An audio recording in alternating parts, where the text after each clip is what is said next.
तो hello guys, finally welcome to my new blog. और आज के ब्लॉग में हम जा रहे हैं अपने घर।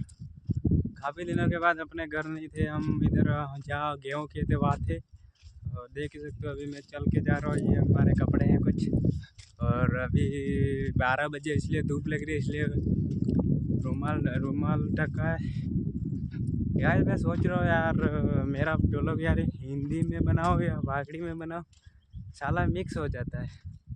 इसलिए मैंने सोचा है यार बागड़ी भाषा, मतलब हमने 1 साल वीडियो बनाया, हमारा 700 के आसपास वीडियो होंगे यार। अभी 1 महीना 2 महीने वीडियो बना नहीं पाया, क्योंकि गेहूँ के सीज़न में कटाई करना काटना, वो हारो काटियान, फिर थ्रेसर में निकाले, घर पे ले गए, घर जाके वापस गया, बहुत सारा काम किया। इसलिए अब मैं सोच रहा हूँ रेगुलर ब्लॉग आएगा अपना काम जैसे। और फिर